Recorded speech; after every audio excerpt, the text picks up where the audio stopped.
اعوذ باللہ من الشیطان الرجیم بسم اللہ الرحمن الرحیم نحمدہ ونصلی ونسلم علی رسولہ النبی الکریم اما بعد فاعوذ باللہ من الشیطان الرجیم بسم اللہ الرحمن الرحیم اللہم صلی علی سیدنا و مولانا محمد وعلی آلہ وصحبہ وبارک وسلم۔ معزز طلباء و طالبات و معزز سامعین گرامی، السلام علیکم ورحمۃ اللہ وبرکاتہ۔ ہم حضرت سیدنا شیخ شرف الدین سعدی شیرازی رحمۃ اللہ علیہ کی مایہ ناز تصنیف کریمہ سعدی پڑھ رہے تھے۔ آج الحمدللہ ہم کریمہ سعدی کے 70ویں لیکچر میں حاضر ہیں۔ ہم جو بیان پڑھ رہے تھے اس کا عنوان ہے در فضیلت علم، یعنی علم کی فضیلت کے بیان میں، علم کی فضیلت کے بیان میں۔ اس کی پہلی نشست آپ سماعت فرما چکے، آج ہم اس کے دوسری نشست میں حاضر ہیں۔ پہلی نشست میں آپ نے پہلے 2 اشعار سماعت کیے۔ آج کی نشست میں انشاءاللہ العزیز اللہ پاک کے اذن اور اس کی توفیق سے ہم آگے مزید 3 اشعار پڑھیں گے۔ توجہ کے ساتھ آج کا سبق سماعت کریں۔ اسکرین کے اوپر آپ کے لیے آج کا سبق شو ہو چکا ہے، یہ ہے در فضیلت علم، علم کی فضیلت میں، علم کی فضیلت میں۔ تو آج کا پہلا اور مجموعی طور پر تیسرا شعر ہے: خرد مند باشد طلبگار علم، خرد مند باشد طلبگار علم، کہ گرم است پیوستہ بازار علم، کہ گرم است پیوستہ بازار علم۔ ہم اسی اسلوب کے ساتھ چلیں گے جیسے ہم پہلے ترجمہ کرتے رہے، کہ پہلے ہم بامحاورہ ترجمہ کریں گے، پھر انشاءاللہ العزیز لفظی ترجمہ، اور آخر میں پھر بامحاورہ ترجمہ کر کے اس شعر کو سمجھیں گے۔ پہلے مصرعے میں فرماتے ہیں: خرد مند باشد طلبگار علم۔ حضرت سیدنا شیخ شرف الدین سعدی شیرازی رحمۃ اللہ علیہ آپ فرماتے ہیں کہ عقل مند علم کو حاصل کرنے والا ہوتا ہے، عقل مند علم کو حاصل کرنے والا ہوتا ہے، کیوں کہ گرم است پیوستہ بازار علم، کیونکہ علم کا بازار ہمیشہ بارونق ہوتا ہے، کہ گرم است پیوستہ بازار علم، کیونکہ علم کا بازار ہمیشہ بارونق ہوتا ہے۔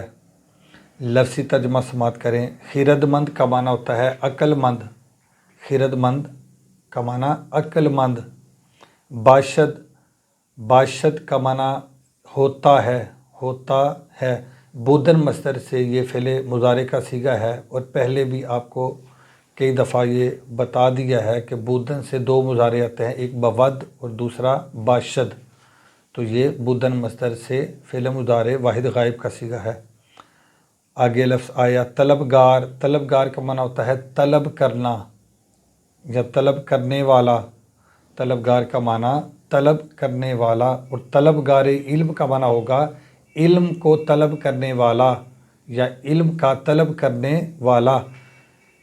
پیوستہ کا معنی ہوتا ہے ہمیشہ، پیوستہ ہمیشہ، اور گرم است کا معنی ہوتا ہے بارونق، گرم یعنی بارونق۔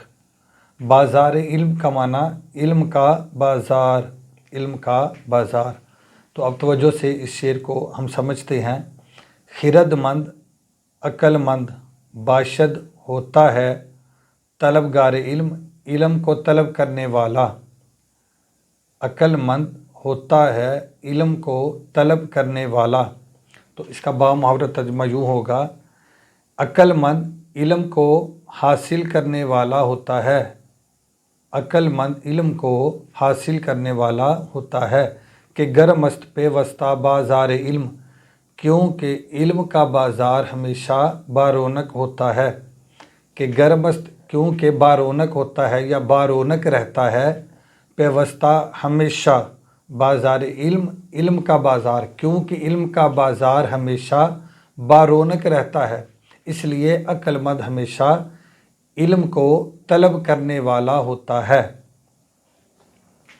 تو اس شعر میں حضرت سیدنا شیخ سعدی شیرازی رحمۃ اللہ علیہ آپ فرماتے ہیں کہ عقل مند انسان علم طلب کرتا ہے. کیوں علم کو طلب کرتا ہے؟ کیونکہ علم یہ دولت ہے باقی، جبکہ باقی تمام دولتیں ہیں فانی. تو جو عقل مند ہوتا ہے وہ فانی کے پیچھے نہیں دوڑتا، وہ فانی کے پیچھے نہیں جاتا، وہ فانی کو حاصل کرنے کی جد و جہد نہیں کرتا، بلکہ وہ ہمیشہ باقی شے کو حاصل کرنے کی جد و جہد کرتا ہے. وہ ہمیشہ باقی رہنے والی شے کے پیچھے بھاگتا ہے، وہ ہمیشہ باقی رہنے والی شے کو حاصل کرنے کے لیے کوشاں ہوتا ہے. اس لیے فرمایا کہ خرد مند باشد طلبگار علم، کہ عقل مند انسان علم کو طلب کرنے والا ہوتا ہے، کیونکہ علم ایک ایسی دولت ہے جو باقی ہے. باقی تمام دولتیں یہ فانی ہیں. تو عقل مند انسان باقی کے پیچھے جاتا ہے، وہ فانی کے پیچھے نہیں جاتا، وہ فانی کے پیچھے نہیں جاتا. ادھر حضرت سیدنا مولا علی کرم اللہ وجہہ الکریم آپ کا ایک فرمان بھی ساتھ سنتے جائیں. آپ فرماتے ہیں کہ ہم اللہ پاک کی اس تقسیم سے راضی ہیں کہ اس نے ہمیں علم دیا اور جاہلوں کو مال دیا. ہم اللہ کی اس تقسیم سے راضی ہیں کہ اس نے ہمیں علم عطا کیا اور جاہلوں کو مال عطا کیا، دولت عطا کی. تو مال ان قریب فنا ہونے والا ہے، وہ ختم ہو جائے گا، جبکہ علم یہ ایسی دولت ہے جو باقی ہے، اس کو فنا نہیں. تو اس لیے فرمایا کہ ہم اللہ پاک کی اس تقسیم سے راضی ہیں. اسی ضمن میں ایک بہت خوبصورت ایک حقائق بھی سماعت کر لیں کہ ایک دفعہ کوئی ایک قافلہ جا رہا تھا اپنی منزل کی طرف کہ راستے میں لٹیروں نے، ڈاکوؤں نے اس قافلے والوں کو لوٹ لیا. اس قافلے والوں میں ایک عالم دین بھی تھا، ایک عالم بھی تھا. جب ڈاکوؤں نے، لٹیروں نے اس قافلے کو لوٹ لیا تو قافلے والوں نے رونا شروع کر دیا، آہو فغاں شروع کر دی، رونا دھونا شروع کر دیا، چیخو پکار، ایک کوہرام مچ گیا. لیکن وہ جو عالم تھے وہ بدستور خاموش اور مطمئن کھڑے تھے. ڈاکوؤں میں سے کسی ایک نے پوچھا کہ ہم نے تمہارا سارا مال لوٹ لیا، سارے رو رہے ہیں، سارے چیخو پکار کر رہے ہیں، آپ کیوں اتنے مطمئن کھڑے ہیں؟ آپ بالکل بھی نہیں روتے. تو اس وقت عالم صاحب نے یہ جواب دیا کہ اصل میں جو ان کی دولت تھی وہ فانی دولت تھی. ان کے پاس جو دولت تھی وہ فانی دولت تھی، وہ لوٹی جا سکتی تھی، جبکہ میرے پاس جو دولت ہے وہ باقی دولت ہے اور وہ لوٹی نہیں جا سکتی. انہوں نے پوچھا تمہارے پاس ایسی کون سی دولت ہے؟ تو وہ کہنے لگے میرے پاس اللہ کا عطا کردہ علم ہے، میرے پاس علم کی دولت ہے جسے تم لوٹ نہیں سکتے. ان کا مال دولت تھا، وہ تم نے لوٹ لیا، وہ رو رہے ہیں. میرا مال اور میری دولت علم ہے جو بدستور میرے پاس قائم ہے اور میرے پاس باقی ہے. تو اس لیے علم کی بے شمار فضیلت ہے. یہ ایسی دولت ہے اور لازوال دولت ہے کہ جسے کوئی لوٹ بھی نہیں سکتا.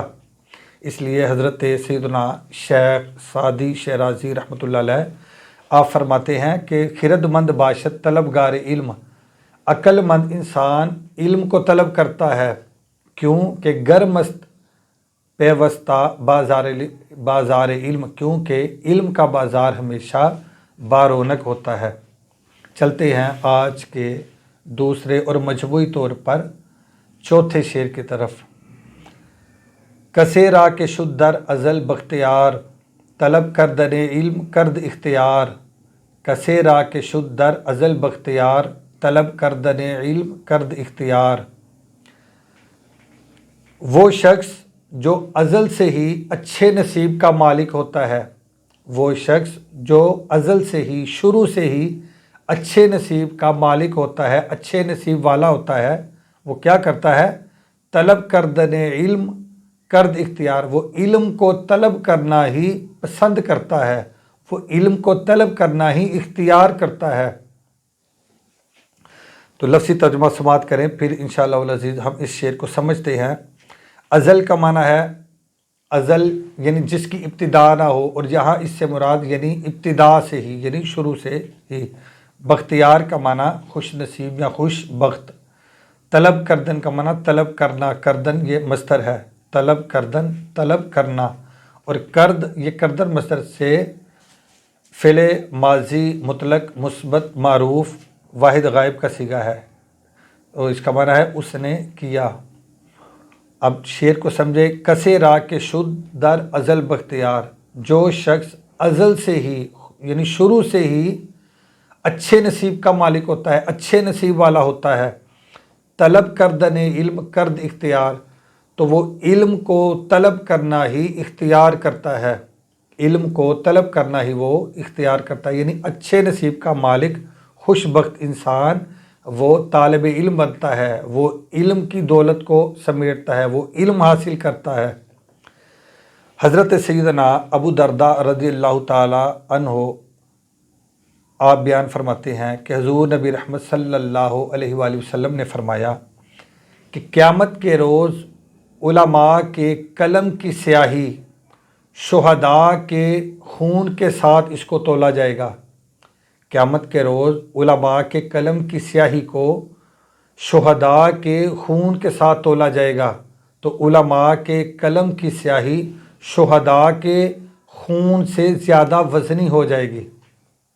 یہ ہے عالم دین کی ایک شان کہ عالم دین جو کام کرتا ہے، جو فتویٰ نویسی کرتا ہے، جو کتب لکھتا ہے، جو اللہ کے دین کا پیغام لکھتا ہے اور چھاپتا ہے اور لوگوں تک اس کا ابلاغ کا انتظام کرتا ہے، تو اس قلم کے ساتھ جو لکھتا ہے اس کی سیاہی کو قیامت کے روز تولا جائے گا، اور کس شے کے ساتھ تولا جائے گا؟ وہ شہداء کے خون کے ساتھ تولا جائے گا، اور اس عالم دین کے قلم کی سیاہی شہداء کے خون سے زیادہ وزنی ہو جائے گی۔ اس حدیث کو دیلمی نے مسند الفردوس میں روایت کیا۔ اسی طرح حضرت عبداللہ بن عمر رضی اللہ تعالیٰ عنہما فرمایا کرتے تھے کہ آدمی اس وقت تک اہل علم میں سے شمار نہیں ہو سکتا، اس وقت تک اہل علم میں شمار نہیں ہو سکتا جب تک کہ وہ 3 باتوں کو ترک نہ کر دے۔ وہ 3 باتیں کون سی تھی؟ آپ فرماتے ہیں کہ جب تک وہ علم میں اپنے سے فوقیت رکھنے والوں سے حسد کرنا یہ ترک نہ کر دے، جب تک انسان اپنے سے زیادہ علم رکھنے والوں سے حسد کرنے کو ترک نہ کر دے، اس وقت تک اس کا شمار اہل علم میں نہیں ہو سکتا۔ دوسری بات آپ نے فرمائی کہ اپنے سے کم درجہ افراد کو حقیر جاننا، جب تک اس عمل کو ترک نہ کر دے اس وقت تک بھی بندہ اہل علم میں شمار نہیں ہو سکتا۔ ایک حسد کرنا ترک کرے، دوسرا کسی کو حقیر جاننا، اپنے سے کم تر کو حقیر جاننا، جب تک اس کو ترک نہ کرے اس وقت تک اس کا شمار اہل علم میں نہیں ہوتا۔ اور تیسری بات یہ آپ نے فرمائی کہ اپنے علم کے ذریعے جب تک وہ مال کو حاصل کرنے کی طلب کو ترک نہیں کرتا اس وقت تک بھی اس کا شمار اہل علم میں نہیں ہو سکتا۔ ایک تو حسد کو ترک کرے، دوسرا اپنے سے کم درجے والے کو حقیر جاننا اس کو ترک کرے، اور تیسرا اپنے مال سے اپنے علم سے مال کو طلب کرنا، اس طلب کو ختم کرے، ترک کرے، تو تب اس کا شمار اہل علم میں ہوگا۔ جب تک ان 3 کاموں کو ترک نہیں کرتا اس وقت تک اس کا شمار اہل علم میں نہیں ہو سکتا۔ اسے امام شعرانی نے الطبقات الکبریٰ میں بیان کیا ہے کہ یہ جب تک بندہ 3 باتوں کو ترک نہیں کرتا اس وقت تک اس کا شمار اہل علم میں نہیں ہو سکتا، کیونکہ علم سے مقصود اور علم کا مقصود تو اللہ کی رضا ہے۔ تو علم جو بندہ حاصل کرتا ہے وہ معرفت الہی کے لیے حاصل کرتا ہے، اللہ پاک کی پہچان پانے کے لیے حاصل کرتا ہے اور اللہ کا قرب پانے کے لیے حاصل کرتا ہے۔ تو جب اس کے ساتھ حسد آ جائے، اس کے ساتھ تکبر آ جائے، اس کے ساتھ غرور آ جائے، اور اس کے ساتھ دنیا کی منفعت آ جائے اور دنیا حاصل کرنا آ جائے، جب اس کے دل میں یہ پیدا ہو جائے کہ میں اپنے اس علم کے ساتھ دنیا کماؤں، دنیا حاصل کروں، تو پھر اس کا شمار اہل علم میں نہ کرو، پھر وہ دنیا دار ہے، پھر وہ حاسد ہے، پھر وہ مغرور ہے، پھر وہ متکبر ہے، پھر وہ عالم نہیں، پھر اس کا شمار علماء میں نہ کرو۔ اس کو امام شعرانی نے الطبقات الکبریٰ میں روایت کیا۔ اسی طرح حضرت یحییٰ بن ابی کثیر آپ بیان فرماتے ہیں کہ علم آرام طلبی سے حاصل نہیں ہو سکتا۔ ایک بندہ چاہے کہ میں عالم بھی بنوں، علم بھی حاصل کروں، لیکن مجھے مشقت بھی نہ اٹھانا پڑے اور میں آرام طلب بھی بنوں، تو آپ فرماتے ہیں امام یحییٰ بن ابی کثیر کہ علم آرام طلبی سے حاصل نہیں ہو سکتا، اس کے لیے وقت دینا پڑے گا، اس کے لیے مشقت برداشت کرنا پڑے گی، اس کے لیے بہت سی قربانیاں دینا پڑیں گی، پھر جا کے علم حاصل ہوگا۔ اس لیے حضرت سیدنا شیخ شرف الدین سعدی شیرازی رحمۃ اللہ علیہ فرماتے ہیں کسے را کے شد در ازل بختیار، جو کوئی شخص ازل سے ہی، شروع سے ہی اچھے نصیب کا مالک ہوتا ہے، طلب کردن علم کرد اختیار، تو وہ علم کو حاصل کرنا، علم کو طلب کرنا ہی اختیار کرتا ہے اور پسند کرتا ہے۔ تو چلتے ہیں آج کے تیسرے اور مجموعی طور پر 5ویں شعر کی طرف، اور آج کی نشست کا یہ آخری شعر ہے۔ طلب کردن علم شد بر تو فرض، طلب کردن علم شد بر تو فرض، دیگر واجبست از پیش قطع عرض۔ آپ فرماتے ہیں کہ علم حاصل کرنا تجھ پر فرض ہوا ہے، علم حاصل کرنا تجھ پر فرض ہوا ہے، دیگر واجبست از پیش قطع عرض، اور دوسرا واجب ہے اس کے لیے زمین کو قطع کرنا، یعنی زمینی سفر اختیار کرنا، اور دوسرا واجب ہے اس کے لیے سفر کرنا بھی۔ طلب کردن علم کا معنی علم کا طلب کرنا، شد کا معنی ہوا ہے، بر تو کا معنی تم پر، تجھ پر، دیگر کا معنی دوسرا، واجبست کا معنی واجب ہے، ضروری ہے، لازم ہے، از پیش اس کے لیے، قطع عرض زمین کو قطع کرنا، زمین کاٹنا، یعنی زمین کو طے کرنا، مراد اس سے سفر کرنا، اور مراد اس سے سفر کرنا، یعنی زمین کا سفر کرنا بھی لازم، ضروری اور واجب ہے۔ توجہ سے اس شعر کو سمجھے۔ طلب کردن علم شد بر تو فرض، علم حاصل کرنا تجھ پر فرض ہے، علم حاصل کرنا تجھ پر فرض ہے، دیگر واجبست از پیش قطع عرض، اور دوسرا واجب ہے اس کے لیے سفر کرنا بھی، دیگر واجبست اور دوسرا واجب ہے، ضروری ہے، لازم ہے، از پیش اس کے لیے قطع عرض سفر کرنا بھی۔ تو علم حاصل کرنا چونکہ فرض ہے، تو حصول علم کے لیے اگر سفر کی نوبت آ جائے، سفر کرنا پڑے، مراد یہ کہ اگر پاس یا قریب علم حاصل کرنا ممکن نہ ہو، دور جانا پڑے، تو اس کے لیے پھر سفر اختیار کرنا یہ بھی لازم ہے، ضروری ہے، واجب ہے۔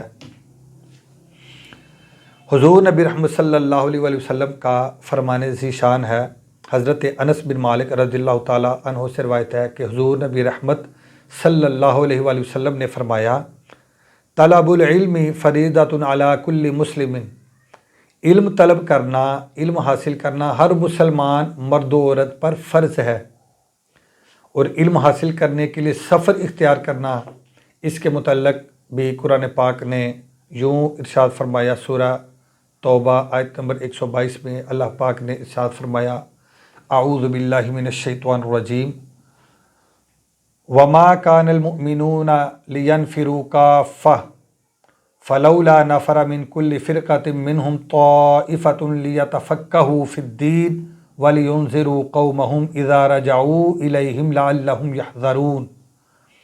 اللہ پاک ارشاد فرماتے ہیں، اور یہ تو ہو نہیں سکتا کہ سارے کے سارے مسلمان ایک ساتھ نکل کھڑے ہوں، یعنی تحصیل علم کے لیے، علم کو حاصل کرنے کے لیے یہ تو نہیں ممکن کہ سارے کے سارے مسلمان ہی نکل کھڑے ہوں علم حاصل کرنے کے لیے، بلکہ فرمایا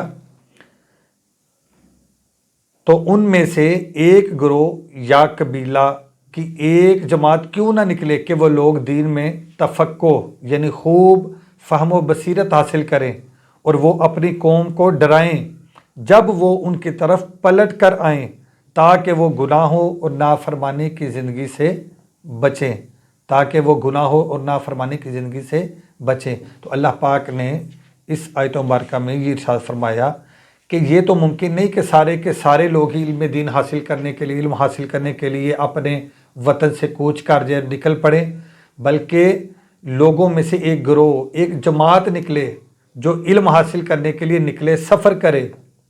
تو یہاں سفر کرنے کی طرف اشارہ ہے کہ ان کے پاس اگر قرب میں علم حاصل کرنا، اس کے اسباب اگر انہیں مہیا نہ ہوں تو پھر سفر اختیار کرے، اور ان میں سے ایک گروہ، ایک جماعت نکلے اور وہ علم حاصل کرے، تفقہ فی الدین، دین میں تفقہ، اچھی طرح خوب سمجھ بوجھ حاصل کریں، دین کی فہم و بصیرت حاصل کریں، اچھی طرح خوب دین کو سمجھیں، اللہ کے پیغام کو سمجھیں، اللہ کے رسول نے کیا پیغام دیا اس کو سمجھیں، تاکہ جب وہ پلٹ کے آئیں، جب اس میں مہارت حاصل کریں، خوب سمجھ بوجھ حاصل کریں، جب وہ پلٹ کر اپنی قوم کی طرف آئیں، پھر ان کو اللہ اور اللہ کے رسول کا پیغام دیں اور ان کو ڈرائیں، تاکہ وہ جو گناہوں کی زندگی بسر کر رہے تھے ان سے بچیں اور وہ تائب ہوں اور راجع اللہ اور راجع الرسول ہوں، وہ اللہ اور اللہ کے رسول کی طرف رجوع کرنے والے بنیں